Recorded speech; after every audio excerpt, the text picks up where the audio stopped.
এই রান্নাটা হয়ে গেলেই সবাইকে ডেকে খেতে বসিয়ে দেবা বৌমা। আচ্ছা মা, ঠিক আছে। মা, মা, এই বাঞ্চতটা এখানে কেন এসছে? তুই কার কথা বলছিস? এই যে মাসিমা, আমার কথা বলছি গো। আপনার ছেলেটা না খুব দুষ্টু, একটু ইয়ার কিউ বোঝে না বাবা গো বাবা।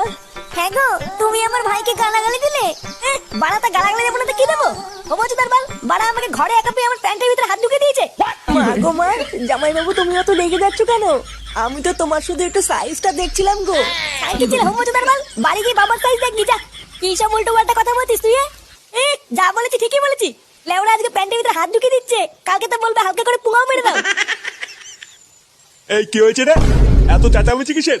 দেখুন না মেশামশাই, মা গো মা, আপনার ছেলে একটু ইয়ার কিউ বোঝে না। ওটাই আর কি ছিল বাঞ্চদ? দেখেছেন তো কিভাবে বলছে। দেখো মা, আমি কিন্তু বলে দিচ্ছি, এই চুদির ভাই যদি বাড়িতে থাকে আমি কিন্তু বাড়ি থাকবো না, বলে দিলাম। চোরে বাচ্চা, তুই ঘর থেকে বেরিয়ে যা। আমরা কোনো কাজকর্মের বেলায় নেই, কোনো রোজগার পাতি নেই, আবার বড় বড় কথা। ও বাড়া, মায়ের থেকে মাসির দরদ বেশি, তাই তো? বাড়া এখন তো দেখছি আমার থেকে এই বাড়িতে হোমোচোদার দাম বেশি। লেওরা যেদিন এই হোমোচোদারা তোমার ধুতির ভিতরে হাত ঢুকিয়ে নেয়ানারি করবে সেদিন বুঝবা বালের এই বাড়িতে আমার কোনো দামই নেই।